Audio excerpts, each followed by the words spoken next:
Now on Forces TV, the latest in the We Were There series reveals the little-known story of the Battle of Plaman Mapu, which took place 50 years ago on the border of Malaysia and Indonesia. In Return to the Jungle, award-winning documentary maker Chris Terrell returns with 3 surviving veterans of 2 Para as they go back to the heart of the Borneo jungle to revisit the scene of their triumph. They were just young soldiers who served away at a far-off battle not known much today, where they fought their lives. This is Gil Boyd, formerly of the Parachute Regiment. He's writing a song about a platoon of Paras who, heavily outnumbered, faced what must have seemed like certain death.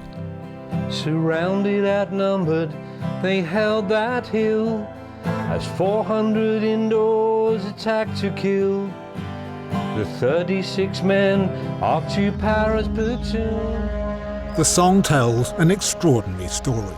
So extraordinary that if you read about it in a novel, you'd dismiss it for being too far-fetched. But it's true. On April the 27th, 1965, 36 Paras, a mere platoon, were left to defend a small patrol base deep in the jungles of Borneo. At 5 in the morning, they were attacked by 400 heavily armed Indonesian special forces. By rights, every British soldier should have been slaughtered, but they weren't. The Paras won a brave but unlikely victory. I think one of these was a mortar pit, and there should be a set of trenches down there, and I was in there firing over your head. We're lobbing grenades. This virtually unknown battle from a long-forgotten war is about to be remembered again by some of the very soldiers who fought that day and who are returning to the battlefield for the first time in 50 years. I came right across the front of the position. Is that where Smith was killed? He was killed in a bunker round the side there. It must have see the high ground. They must have had an LMG there. We're going back with these old warriors, back to the jungle where, as young men, they had to fight for their lives. So cherish forever the memories that we share. That gives you a perspective in terms of coming up the slope here. Yeah, You've got the mortar pit, which is there. Yeah. And that barrel had been blown across the whole location on the night of the attack. And it was just full Gil of Boyd, a passionate historian of the Parachute Regiment, has spent 2 years arranging for 3 veteran Paras to return to the site of a forgotten battle in Borneo. A remote hill deep in the jungle known as Plaman Mapu. 50 years ago, the Paras, vastly outnumbered, repelled wave after wave of enemy attack and eventually won the day. But it could so easily have been a British bloodbath. The veterans helped build this model of the battle site, drawing on long-term memory, a little bit of educated guesswork, and some amazing old photographs taken at the time.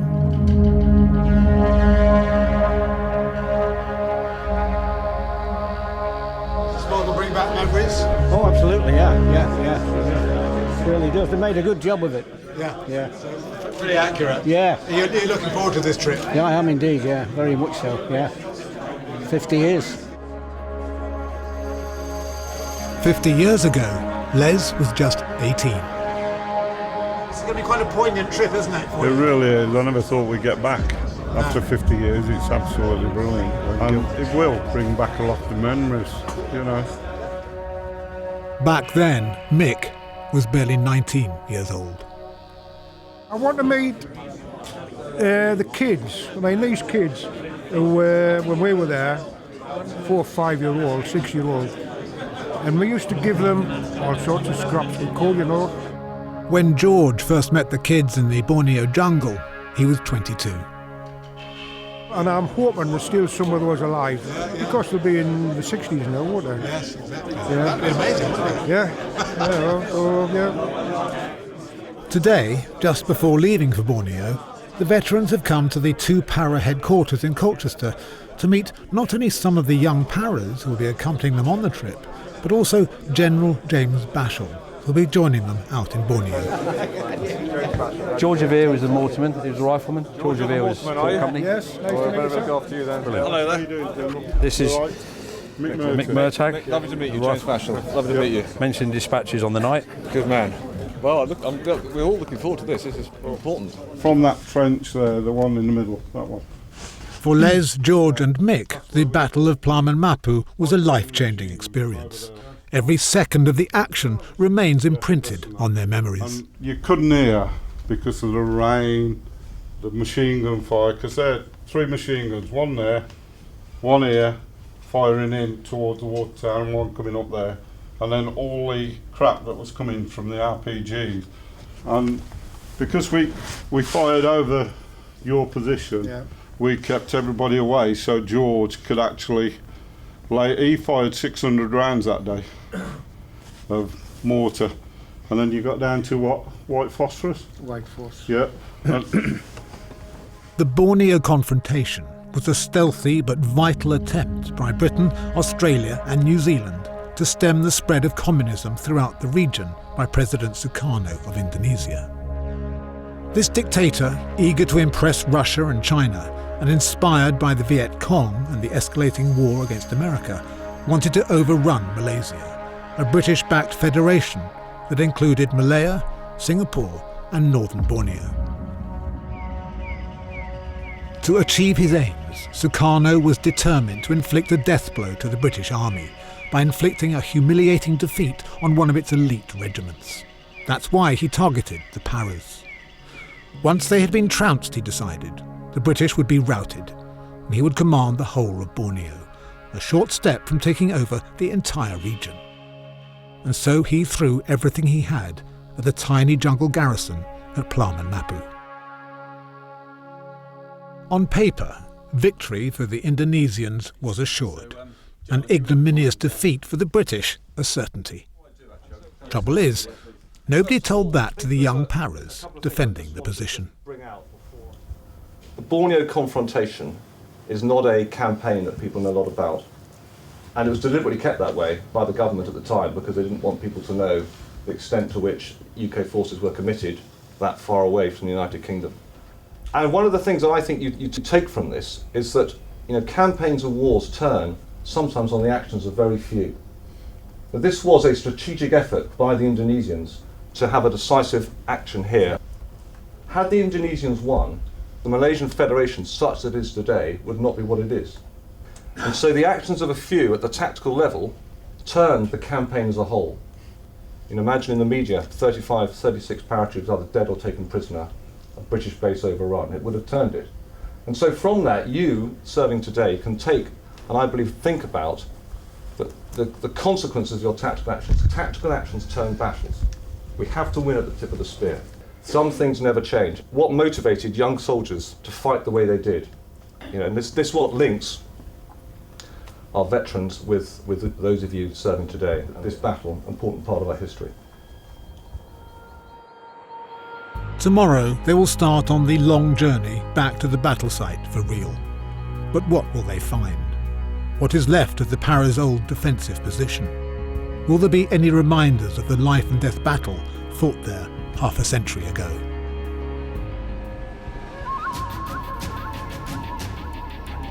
This long-haul flight to Borneo via Singapore has been planned for months. But the first time these three had to go to Borneo as young paratroopers, they had slightly less notice, and it came right out of the blue. We finished the training in the depot. We had the passing out parade on the 17th of December, and then we went on Christmas leave for 2 weeks. But on New Year's Day, 1965, the telegrams arrived telling them to return to unit immediately. George, 22 at the time, back in his beloved Sunderland, was seeing in the new year the best way he knew how. Out with the lads on the lash down the town, bit of a party. And the telegram came about 2 o'clock in the morning, and I was still pissed. My mother shaking us with this brown envelope. I sat in the picture house with my sister-in-law's niece, and all of a sudden on the screen there was a note, and she said, "That's you, isn't it?" And it was the manager had written on it, "Would Leslie Simcock report to the manager?" So I said, "Oh yeah." So I went and saw the manager. He says, "Oh, your brother's phoned. You got a telegram. You got to go back immediately to your brother's," which was a bit of a bummer. So I went back to my brother's house, and he'd already got my case packed. And you never saw the film? No, not at all. What was the film? Can't remember. I was more interested in her than the bloody film. New Year's hangovers pounding in their heads, the young paras reported for duty immediately. Mick Murtagh, so newly trained, he'd not even had his pass-out parade yet. We were issued with jungle greens and said, "You'll be going out to Malaya." How do you feel about that? I was quite excited, actually. I'd only been to Austria with the Boys Brigade. 7,000 miles, one stopover, and 18 hours later, Mick, Les and George land in the Kingdom of Brunei in northern Borneo. Follow me, man. Here, the old paras and the young paras with them head for the jungle training school, where they will stay for the night, kipping in barracks, just like the old days. That's a shell dressing, isn't it? That's a shell dressing. Get it out, yeah, go on. Do you get anything free nowadays in the army? Kit. Yeah? It's a chance for the old-timers to get to know the youngsters and for a bit of leg pulling. What are you on about, 40 grand a year? They're like fucking footballers. How much are your first wages? Mine was £3.50 for a week. In £3.50, and we got parachute pay on top of it, which was £2.50, wasn't it then? Yeah, about 50 pence a day it was, roughly. Never changed these fucking things, have I? These have never changed. There's everything in the jungle training school to remind the old paras of their own time in Borneo. Hey, they're nasty little bleeders, they are. Hey, when we were in Balleringid, they had a court-martial and they sentenced it to death. Sorry? They had a court-martial, sentenced the monkey to death, put the rope round his neck, and he fucking climbed up the rope and pissed on him. The monkeys prompt some fond and funny memories. Snakes, on the other hand, slithering denizens of the jungles, hold more sinister memories. I think there was 4 deaths for snake bites in Borneo, and 3 of them was because their mate had seen Tarzan cut someone, tried to sort of poison out. Seriously, and they bled to death. Clearly AKs, shotgun. Back in 1965, the paras went through 6 weeks of jungle training before deploying to the front line. Now there's just enough time for a quick reacquaint with some of the old weapons and equipment. And we had to bring them on Plaman Mapu, but we had 76 barrels and bleeding 303 brands. That hasn't changed. Oh, look at this. Golok. Oh, that's good. Golok. No, we never cut through undergrowth, but we chopped trees down to make helicopter pads. Yeah, and the trees were massive. Yeah, massive. And finally, a briefing on tomorrow's trip to the battle site. Okay, we're going to fly tomorrow, okay, to Kuching, okay, which is situated on the western sort of side of Borneo. It's about 350 miles flying to Kuching. We're going to get in some minibuses and we're going to drive approximately 90 kilometres through Suriname, okay, and exactly where that is there is where Kampong Mapu is, clearly the Indonesian border. Yep. The hop to Kuching will take just over an hour. 50 years ago, it took a little longer.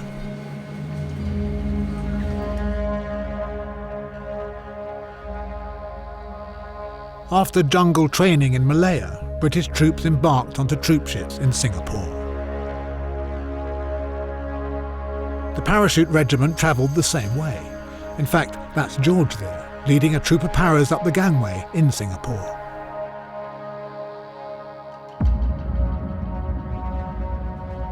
There was then a 2-day voyage across the South China Sea to Borneo.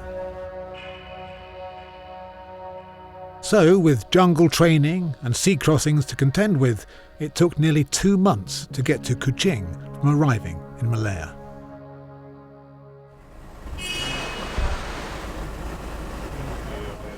It may have been 50 years since the old paras were last in Borneo, but Mick and George have not forgotten their jungle training. Once bitten, twice shy. Yeah, get us. That with mosquitoes? Yeah. Do you want a bit? No, I'm fine. Sure. Push from round my ears. Yeah, hold on. You had plenty of this sort of stuff back then? Yeah, we had insect repellent, yeah. We used it all the time. But after, you can feel with the heat today, after about 10 minutes it would wash it off Keep it anyway. away from plastic. That's right. Plastic? Yeah, most plastic. Yeah. And your intimate areas, because it stung a bit. Yeah, let's get the... Are we in this one, yeah? Are you going into yours? To get to Plaman Mapu, just a few hundred metres short of the Indonesian border, the party now have a 2-hour drive in an air-conditioned van. The road to Plaman Mapu is modern, and initially much of the old jungle landscape seems to have been cleared. But as the journey progresses, the jungle gets thicker, and the place starts to feel all too familiar to the veterans. Like I said, one of these police stations, it might have been that one that got whacked, where they lost a few dead. I'm not sure. Feeling more familiar now, Nick? Well, the jungle's getting a bit thicker, isn't it? Yeah. Beginning to feel at home, are you? Yeah, that's right, yeah. I'm having a funny turn in a minute, I think.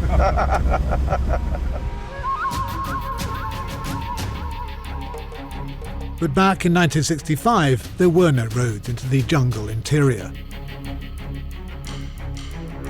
To take up their positions along the 1,000-mile border with Indonesia, some British troops went in by longboats, often fast-moving, rain-swollen rivers.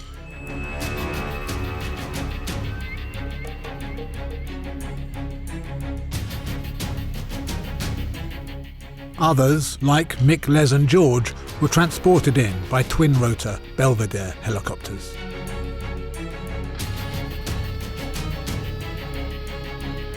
Supplies, rations and ammunition came in by single-rotor helicopters.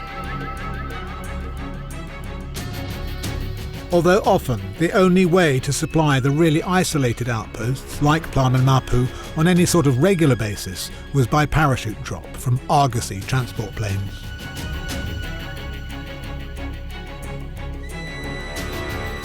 Now we're heading to the border. Left now. We go to the village there because they welcome you, and after that we go to the camp. Well, this is growing a bit, isn't it? Look. This is the football field. Yeah. Where the helicopters used to land in. So that's the helicopter pad. Well, this is probably where we landed. Yeah, choppers.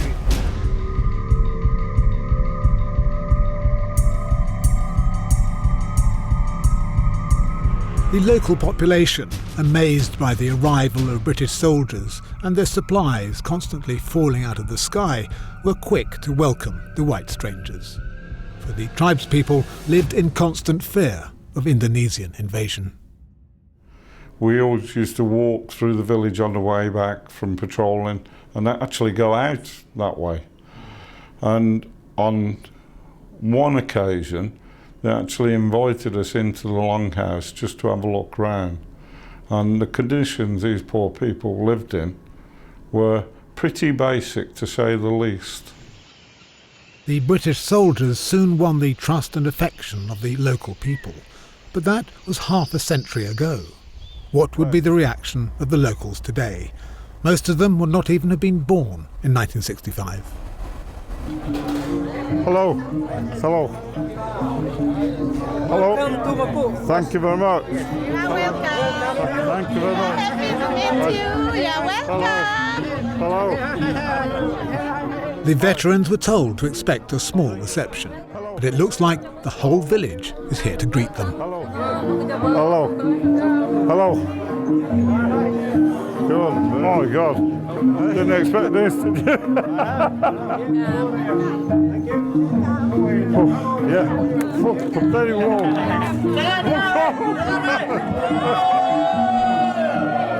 Gordon Bennett. Hello. You weren't expecting this. Certainly not, no. It's brilliant, isn't it? Fantastic. Oh, it really is. Shows how much they think of you. Yeah, absolutely, no. Absolutely fantastic. Come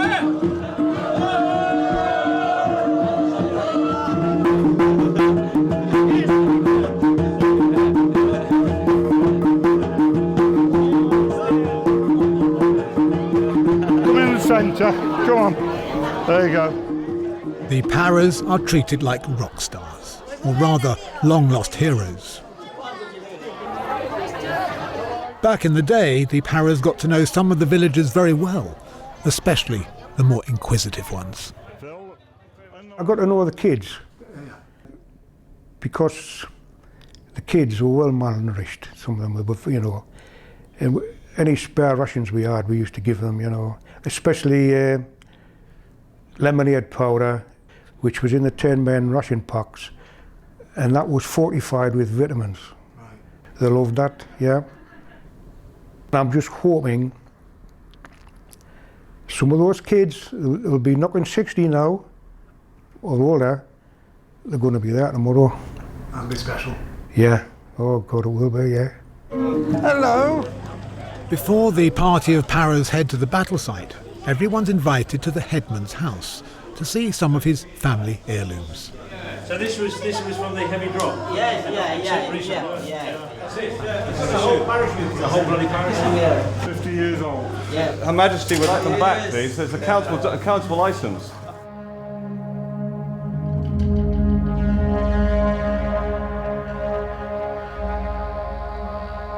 I'm surprised you haven't made a wedding dress, Johnny. Courtesy of Her Majesty. Yeah.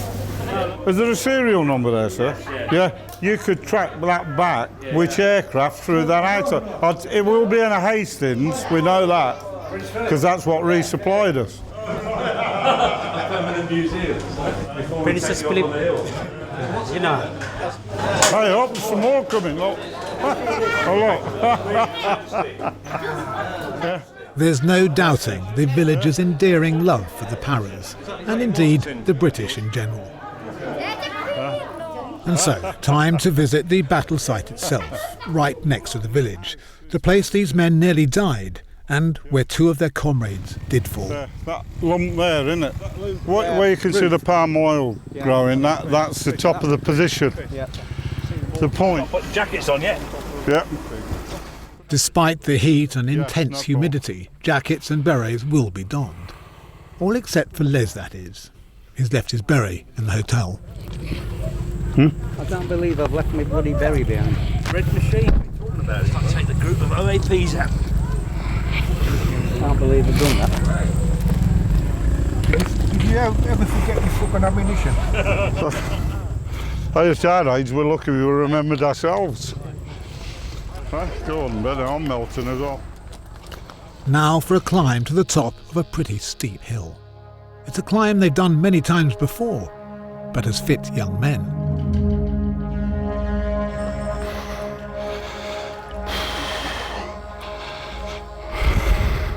I didn't put steps in for us, go on, George. Every step for the old Paras is now a step into the past. And a reminder of the first time they came to this place, a temporary home hacked out of the jungle.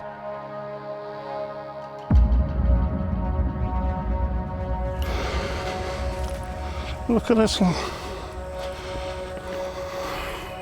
Yeah, that's your pit, isn't it? Amongst the dappled shadows of the jungle, fleeting images of yesteryear.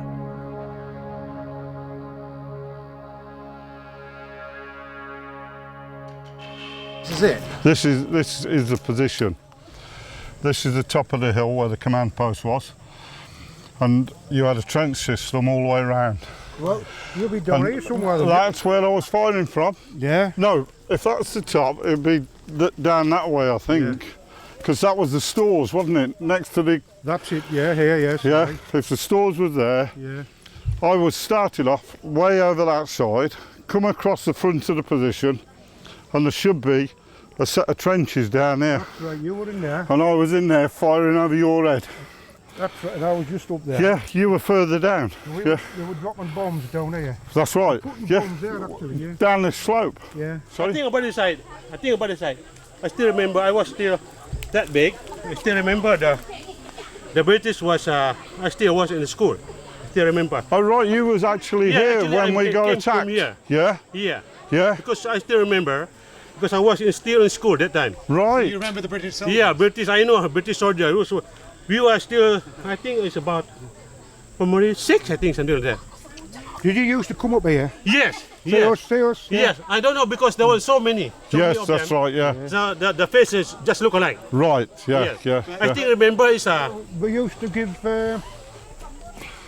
used to give the children orange aid powder. yes, I think still remember. When the aeroplanes drop all That's right, the parachute. The parachute, I still Yeah. remember. I helped them to carry all the boxes. Oh, right, yeah. Yeah, I think so. Yes.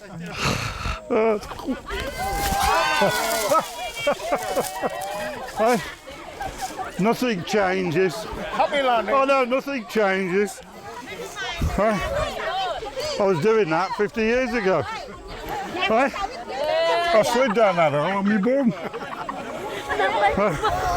Don't worry, don't worry. 50 years ago, Mick was sliding down this hill in the heat of battle. Yeah. Just one of the bittersweet recollections of combat that are continuing to echo from the past.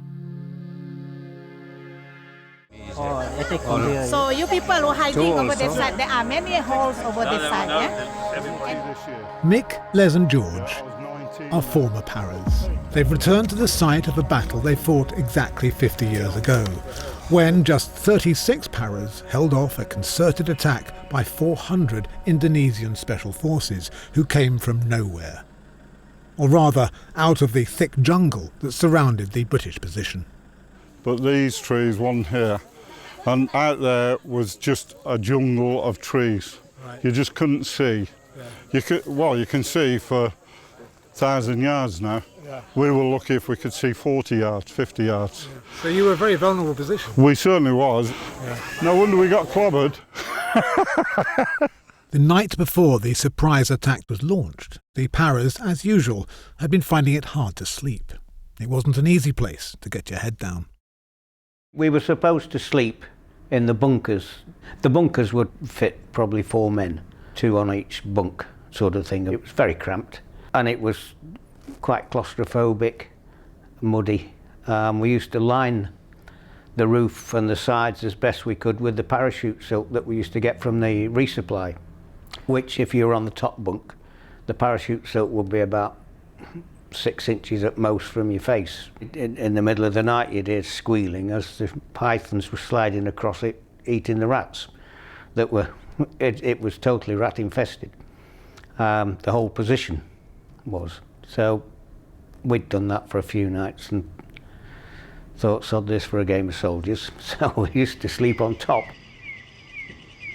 Pythons, rats, mosquitoes and tropical rain made this a challenging place to live. But that was not the worst of it. The position was looked down on by higher vantage points. It was a terrible position. It was overlooked from all sides. Did you realise that immediately? Oh God, yes. And within a few days we were set to clearing all the jungle back to give us a field of fire all the way around for about 20 yards. We did push the jungle back further, and then once it had been cleared, we'd got gannet wire, barbed wire on the ground, and cut off bamboo poles which you stuff in the ground.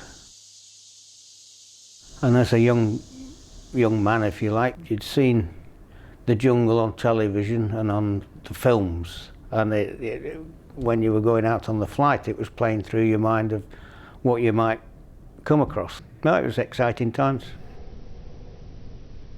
Were you, realistically, did you expect to be attacked, or did you think it was just a routine kind of... You never do. You never do. It's, you know, you're always optimistic. You've got to be optimistic to be in the Paras. Under cover of night, the heavily armed Indonesian Special Forces crept silently through the jungle towards Plaman Mapu and the sleeping Paras. Around 4 o'clock in the morning, as they waited to launch their attack, the heavens opened. It was absolutely tossing it down with rain. And I'd just got my head down and it kicked off. I was on my back, look, I could just see through the firing slit in the bunker, because we're all in bunkers. They're like First World War trenches. And I could see these green lights come past. I thought, well, we don't use green tracer, we use red tracer. First thing I heard was the rattle of machine gun fire, and then a few blasts and bangs, and about 3 or 4 foot from myself landed an RPG. Fortunately, it didn't go off, so I was in that communication trench in about half a second. If it had gone off, that would have been me finished, I think, yeah. RPGs, that's rocket-propelled grenades, were coming in from every angle, accompanied by withering machine gun fire. The Indonesians were attacking from all sides.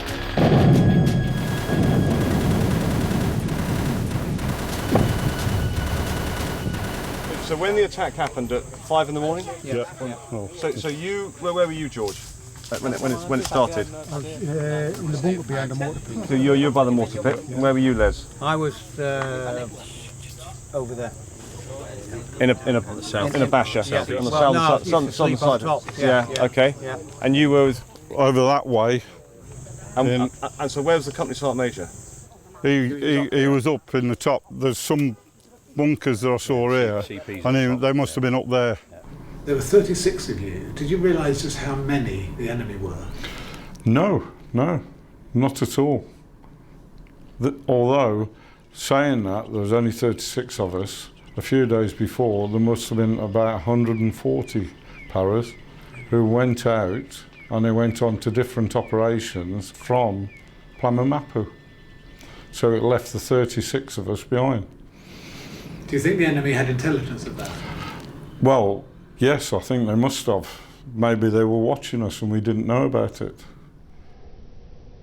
Using Bangalore torpedoes, the first wave of Indonesians blasted their way through the barbed wire and into some of the forward British trenches. So just to orientate where we are, if we look at the model that the Patrol Company 2 Para built at the Sergeant's Mess, north is there, facing out that way, and the attack came in down the bottom left here. That's it. Just from the river. Up from the river. But coming up predominantly from the northwest. The initial attack saw the Indonesians break through into the British position. George's mortar pit was in the forefront of the action. Mick's machine gun was just behind him. Les, meanwhile, was doing all he could to stem attacks from the other side. One Para, a mortarman, already lay dead. Another, also a mortarman, lay fatally wounded. The number of British injured was rising by the minute. It was chaos, and if the Paras didn't do something quickly, this was going to be a massacre. Many of the Paras, don't forget, were rookie soldiers. Les and Mick only a few months out of training. Like George said, the only gun pit at the time was there, and that got knocked out. And that's why I had to bring the gun from over there. To bring it to here? That's right, I came right across the front of the position. Is that where Smith was killed? He was killed in a bunker round the side there. And we actually done a section attack. Me and Jackie bought a section attack of 2 of you. And I had the pistol, I had to go in the trench. And he covered me with a rifle. But then I found Clark and Chadwick. I dragged them out the burning bunker. Right. Got them. Told Nobby, get up to the MI room. I can't help you. We're just clearing the trench because that's what we were told to do. Yeah. But Chadwick was in a hell of a state. He was shell-shocked and all sorts. And I said to Nobby, look after him. And I give him a little shake, you know, to try and but it never worked because he was really in bad way. Right. Yeah. So we cleared the trenches, got round to where our lads were there, and then we hightailed it back down to this trench, you know, and clipped some more ammunition on. The other thing I think was interesting on casualties, because you were wounded, weren't you? Yes. But, I mean, so there's no 1 hour rule. Not really. The helicopter came at 11:30. 6 hours later, the helicopter arrived to Kazakhstan. Take the casualties out. Sergeant Major lost his eye. He'd lost his eye. He'd actually. I don't think he had morphine. Yeah. He just bandaged it up and he carried on. He was brilliant. Honest. He was an inspiration. Yeah, look at the barbed wire and the. All right. Yeah. Go on, Benny. Everywhere on the hill, even today, there's physical testimony of the battle that raged here half a century ago. All right. Yeah. Is that George fuse cap? Yeah. A fuse cap for a mortar. Off a 3-inch bomb. All right. Yeah. They knew when they got here. Because you were further down from here, weren't you? You were down. This was it. This was your pit? I've just proved it. Yeah. It was from here, precisely here, that George, supported by his machine gunners, operated the only remaining mortar. Ask one question. Yeah. Okay. George is too modest ever to talk about it. Can you explain what George did that day? Yeah, absolutely. Yeah. Holding the barrel. When we got from over there and we set up the machine gun position here, George was firing his mortar and we were trying to direct the rounds in front of us because we could hear the enemy in front of us. So the enemy was almost upon the British machine gun positions. George's problem was that his 3-inch mortar, designed to fire bombs up to a mile away, had a minimum range of 200 yards. But Mick was screaming for him to drop his range much, much closer. He kept shouting, drop, drop, drop. So till the barrel was vertical. Practically vertical, a couple of degrees off vertical, and we were putting bombs 25 yards away in front of the mortar. To do this, George had to break every rule in the book by taking the mortar off its tripod and aim it by hand. But he also had to reduce the firing power. On a mortar bomb, you've got a primary charge which hits the firing pin, that sets the secondary charges off. So we stripped the secondary charges off and fired it on primary charge only. And that there was just enough charge there to send the bomb over the top where the lads wanted it.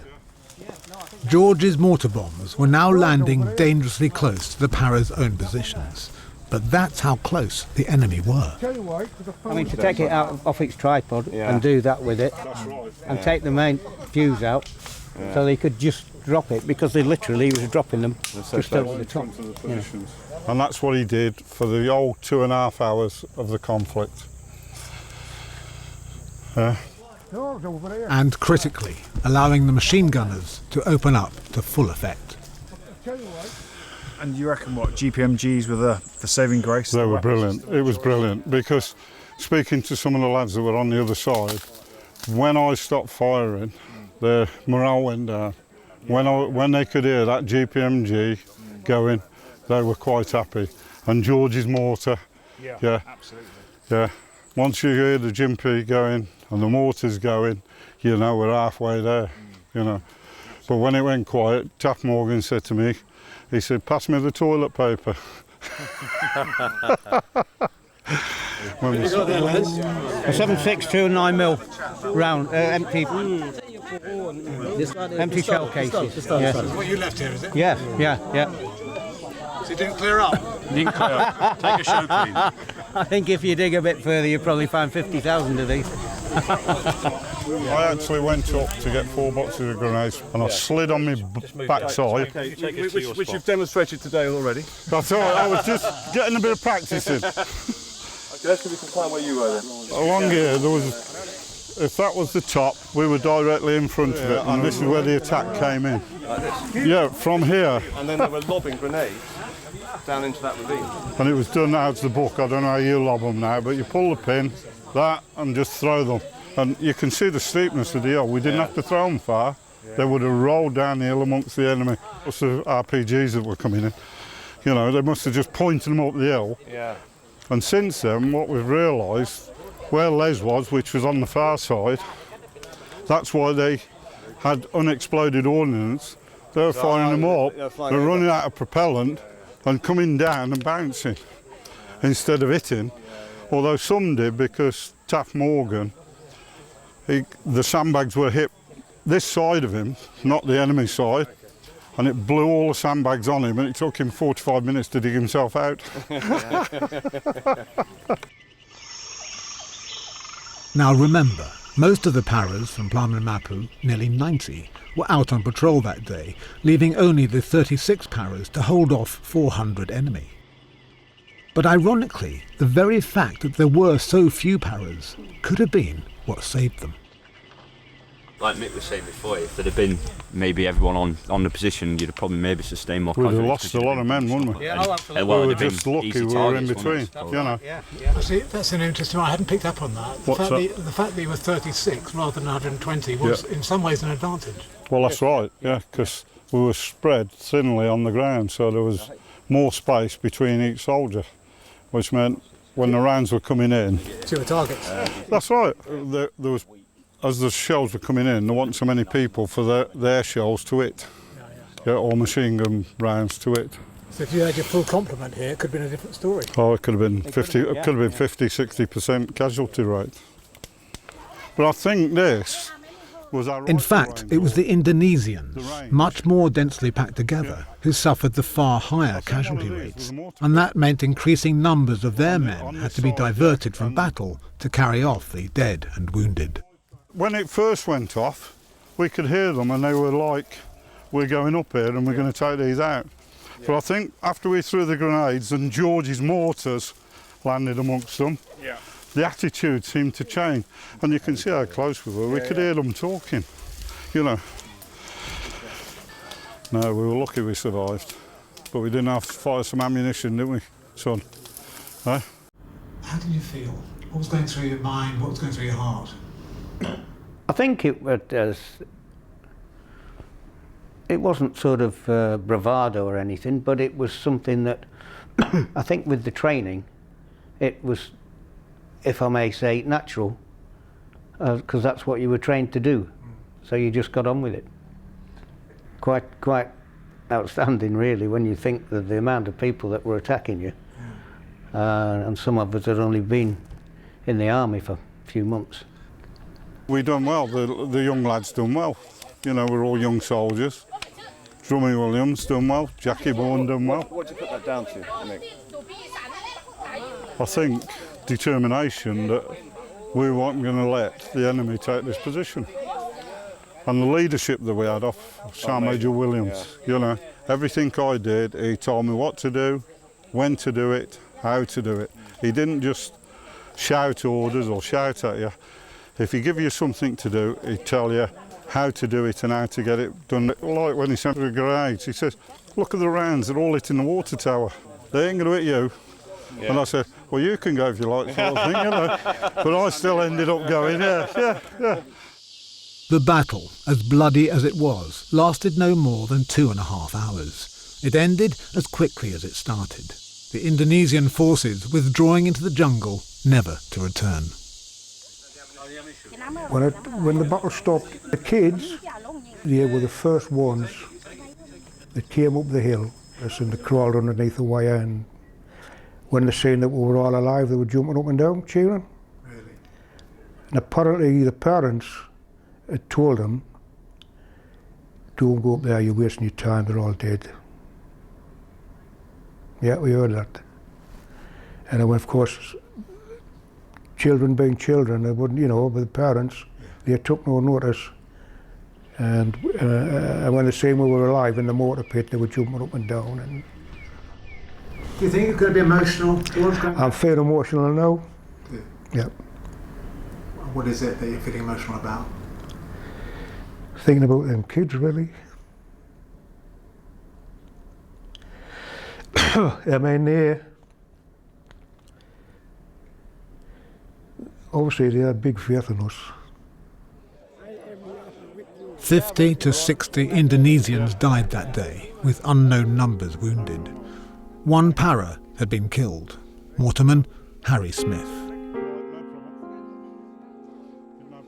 But another, Lance Corporal Ian McKellar, died later of his wounds. Right. Can I borrow your hat for the photo?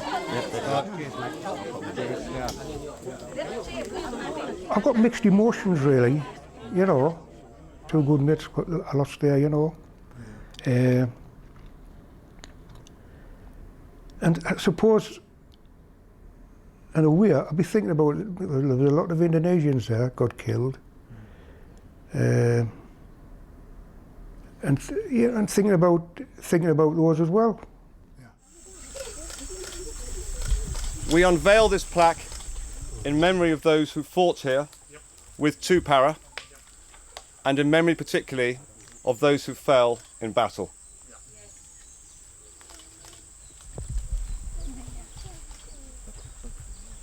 I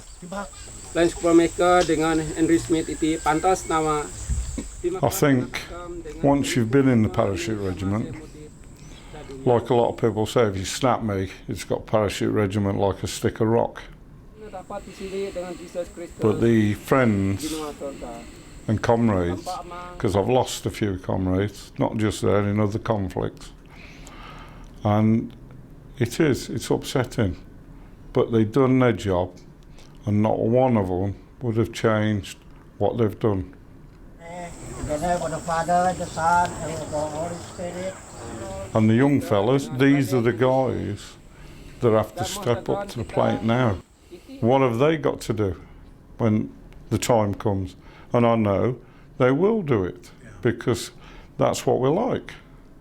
And it sets the standards for us now. Obviously in the parachute regiment, we always striving for high standards, and looking at these blokes and meeting them, that's what you're striving for to become. It means quite a lot, the chance to actually get out and see a bit of our history actually in the places, especially when this is not as well known as it perhaps should be. But it's important that we actually get out here with the veterans while they're still able to come and see these places and relive it for them.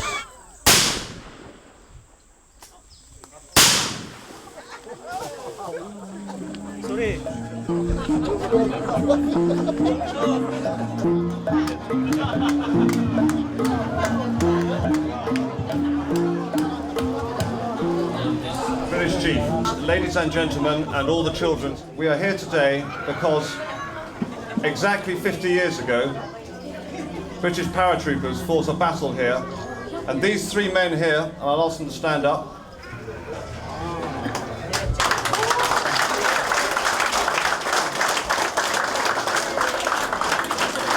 These 3 men are veterans of that battle, and so it's a great privilege for us to be invited back here to remember the battle, and also to remember their 2 friends, Corporal McKellar and Private Smith, who were killed in action that day. Thank you very much for your hospitality.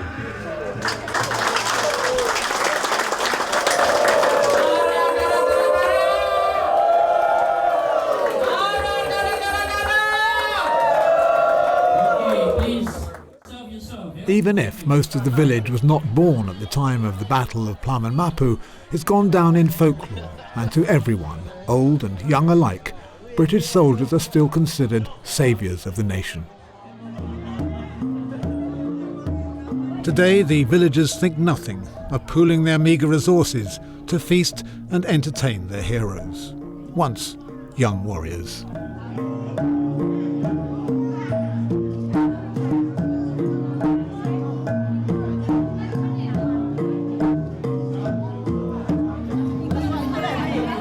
What you got me into, Boydie? I think everybody's turned out in the village, haven't they? Hey, get in here, you. You ain't had so much fun in your life, have you? I know, yeah. A bit of body popping in a minute. What do you reckon?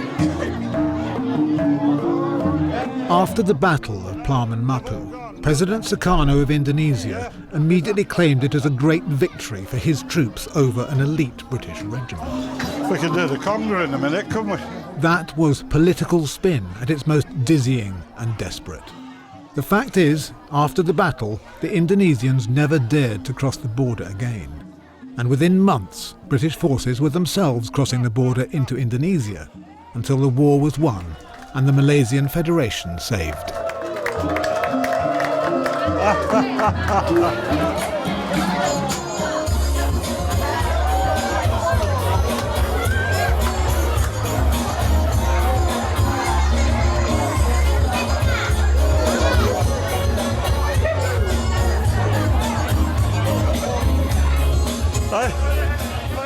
There were many heroes that day on the hill here at Plaman Mapu, and several medals were subsequently awarded, as well as mentioned in dispatches.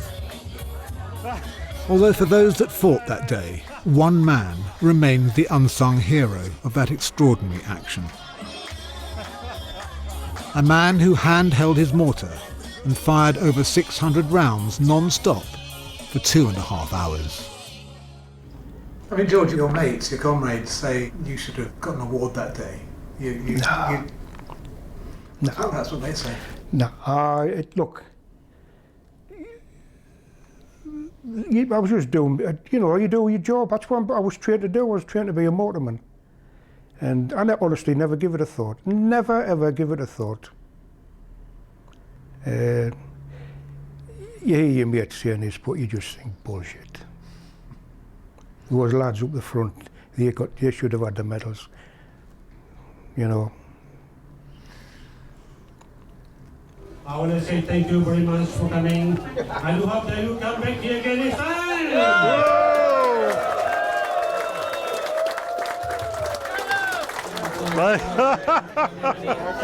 Thank you. Thank you.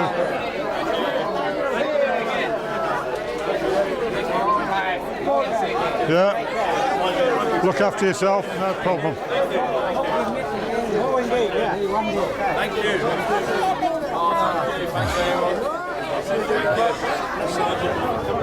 Thank you.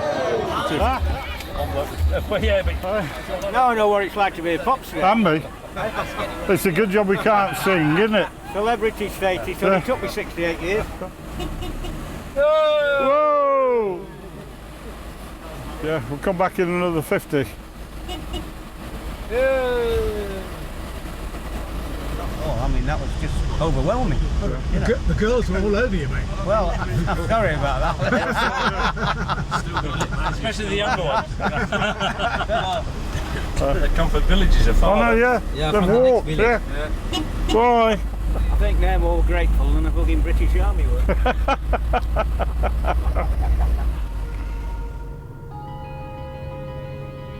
The return to Plaman Mapu has been an overwhelming experience for the Paras. And tonight the party celebrate their journey into history. The young Paras and old bonded by their shared experience.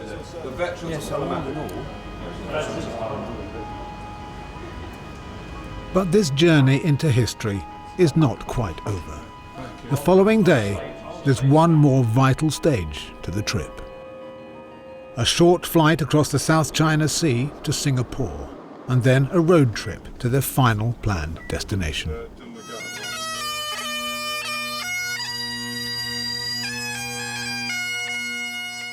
This is the Kranji War Cemetery, where the two Paras killed at Plaman Mapu, Harry Smith and Ian McKellar, are buried.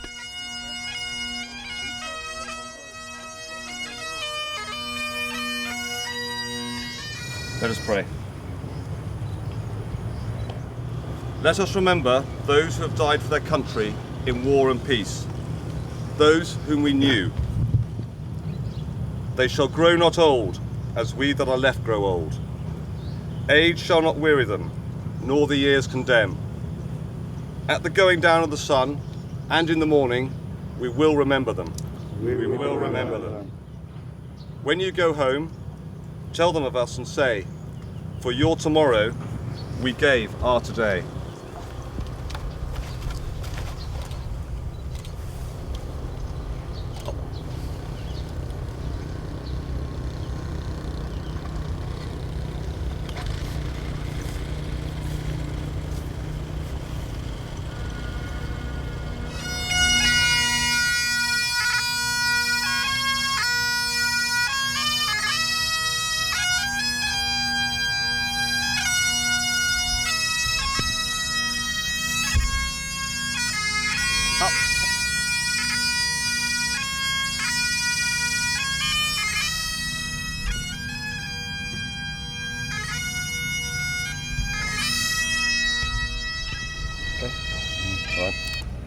Thank you. Well done, guys. Thank you, chaps. Thank you very much. Yeah, real pleasure. Thank you. I'm fine, yeah. Bit emotional, but yeah, obviously. You know. Pleased you came. Oh, I wouldn't have missed it for the world now. Been a brilliant trip, you know. Lots of memories, good memories, some not so good. But fantastic. And this place is just beyond belief. Yeah. It really is. It was good to come back and pay the respects. What's going through your mind? Well, just leaving the lads behind, really. But they didn't give their lives in vain, because Malaysia is now thriving. Yeah. Singapore, Malaysia, Borneo. Yeah. And it's been quiet ever since. I always swore to myself that one day I would go back and see these lads, and I've done it. Yeah. They would appreciate it too. Yeah. Yeah, especially the parents, if they were alive, you know.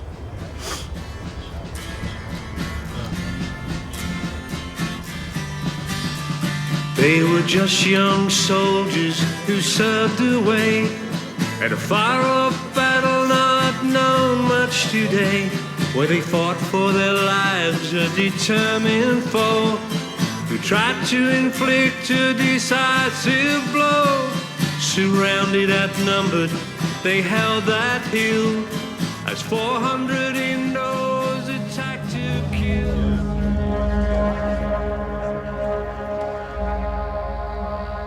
Field Marshal Lord Carver, a former Chief of Defence Staff, likened the defence of Plaman Mapu to the defence of Rorke's Drift in the Zulu War. And yet, whilst the latter has become legend, the former has remained an unknown battle in a forgotten war. But for Mick, Les and George, that day in April 50 years ago, when they were young paras, will be forever remembered. They were just young soldiers who served away at a far-off battle not known much today, where they fought for their lives, a determined foe who tried to inflict a decisive blow. Surrounded, outnumbered, they held that hill as 400 Indos